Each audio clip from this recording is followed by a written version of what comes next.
नमस्कार. मराठी मायबोली कथा या आपल्या यूट्यूब चॅनल तुमचं खूप खूप स्वागत आहे. भयकथा भाग 2. माझे पप्पा इथेच आहेत या घरात, पण वरच्या मजल्यावरच्या अडगळीच्या खोलीत का? ती खोली तर नाही, पण ते आता महत्त्वाचं नाही आहे. ते माझे पप्पा असतील तर मला त्यांना भेटायला हवं. झटक्यात अंगावर पांघरलेली चादर फेकून देऊन ती ताडकन बेडवरून उठली. पळतच तिने बेडचा दरवाजा उघडला आणि ती हॉलमध्ये आली. हॉल अंधारात होता. खिडकीच्या पडद्याच्या एका बारीकशा उघड्या फटीतून दूरवरच्या लाईटच्या उजेडाची तिरीप आत आलेली. त्याचाच परिवर्तित अतिमंद उजेड हॉलमध्ये पसरला होता. सभोवती फिरत प्रिया भिरभिरत्या नजरेने तिच्या पप्पांना शोधण्याचा प्रयत्न करत होती. पप्पा प्रियाच्या तोंडून आवेगाने साद निघाली. कुठे आहात तुम्ही? मात्र तिच्या प्रश्नाला उत्तर आलं नाही. त्या अंधारात भयान शांतताच भरून राहिली होती. ती अधिकच भावूक होऊन म्हणाली, पप्पा, मला ठाऊक आहे की तुम्ही आहात इथे. मग मला उत्तर का देत नाही आहात? पप्पा, मी परत आली आहे. तुमची प्रिया आली आहे. तुमच्या लाडक्या प्रियाशी बोलणार नाही का तुम्ही? तिचं शेवटचं वाक्य संपत न संपत तोच जणू तिला उत्तर म्हणून एक आवाज आला. फक्त त्या आवाजात शब्द नव्हते. तिने आवाजाच्या दिशेने पाहिलं. उजव्या बाजूला असलेल्या शेल्फमधली एक लाकडी मूर्ती हलत होती. तिच्या जवळपासच खिडकीबाहेरच्या उजेडाचा कवडसा पडला असल्याने तो भाग बऱ्यापैकी स्पष्ट दिसत होता. एखाद्या शिपायासारखी दिसणारी ती मूर्ती जरा एका बाजूला तोंड करून उभी होती. ती हलत हलत तिच्या बाजूला वळाली. प्रिया जागेवर स्थिर राहून त्या मूर्तीकडे बघत होती. तिच्या डोळ्यात आशा होती. काही क्षण ती मूर्ती आणि प्रिया आपापल्या जागी स्तब्ध उभ्या राहून एकमेकाकडे बघत होत्या आणि एकदमच ती मूर्ती हवेत वर उचलली जाऊन वेगाने तिच्या दिशेने फेकली गेली. वेळीच खाली झुकून तिने स्वतःचा बचाव केला. पुन्हा सरळ उभी राहून ती बोलू लागली. तेव्हा तिचा स्वर सद्यंतित झाला होता. पप्पा, काय हो झाले तुम्हाला? का मला मारण्याचा प्रयत्न करताय? तुमच्या प्रियावर रागावला आहात का? तुम्हाला सोडून गेले म्हणून? मला नाही हो समजू शकलं की तुम्ही इथेच आहात. नाहीतर कधीच तुम्हाला सोडून गेले नसते हो. विश्वास ठेवा माझ्यावर. आय रिअली लव्ह यू पप्पा. तिचं बोलणं संपताच पुन्हा शांतता झाली. आता मात्र ही शांतता प्रियाला जाचू लागली होती. थोडा वेळ गेल्यावर पुन्हा तिने हळूवार आवाजात पण अत्यंत आवेगाने हाक मारली, पप्पा. मात्र तिच्या तोंडून शब्द निघताच हॉलमध्ये वेगवेगळ्या जागी ठेवलेल्या छोट्या मोठ्या वस्तू तिच्या अंगावर जोरात आदळू लागल्या. कुणीतरी अत्यंत संतापाने फेकून मारल्यासारख्या ती मागे मागे सरकू लागली. पाठीला भिंतीचा स्पर्श होताच तिला थांबावंच लागलं. स्वतःला वाचवण्यासाठी तिने हात पुढे आडवा केला.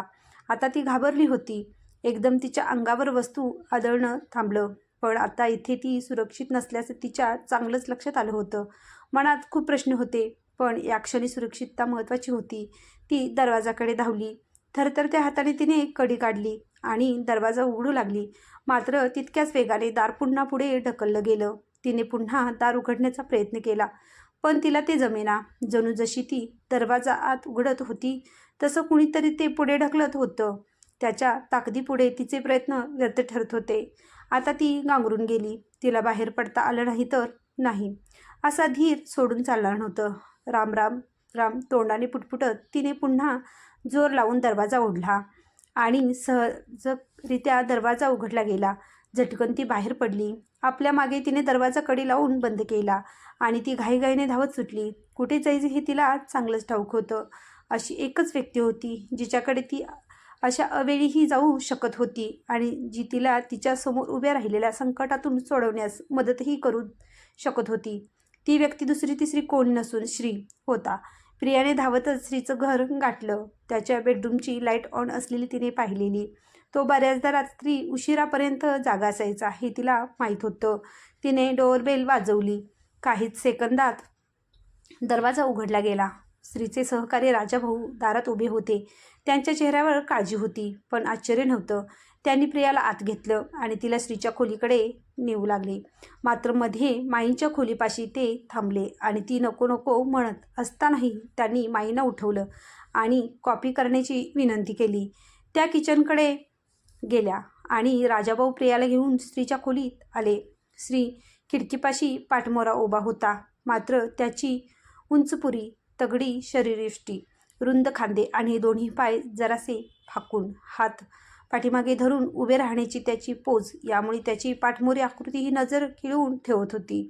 विचारमग्न झाल्यावर तो खिडकीपाशी असा उभा राहायचा. त्याच्याशी इतक्या निकटचा संबंध असूनही प्रियालाही त्याला असंच बघत राहावंसं वाटत होतं. मगाशी तिच्यासोबत घडलेल्या गोष्टीही क्षणभर ती विसरून गेली. श्री राजाभाऊंनी दिलेले हाकेने ती भानावर आली. श्रीने त्यांच्या दिशेने मान वळवली. प्रिया आली आहे. त्यांचं वाक्य पूर्ण होताच श्री चटकन मागे वळाला. रात्रीच्या वेळीही त्यांचा अंडाकृती गोरापान चेहरा एखाद्या नुकत्याच उमललेल्या फुलासारखा टवटवीत होता. जराशा दाट भुवया अगोदर किंचित आक्रसलेल्या, पण वळता वळता त्या स्थिर झाल्या होत्या हे प्रियाच्या लक्षात आलं नाही. त्याचे निळेशार भेदक डोळे तिच्यावर एकवटलेले. त्याचे डोळे म्हटलं तर बोलके होते, म्हटलं तर गूढ, सदैव हसऱ्या असणाऱ्या. त्याच्या डोळ्यात या क्षणी मात्र जाणवते न जाणवतेशी काळजीची छटा होती. तेही फक्त राजाभाऊंना समजत होतं.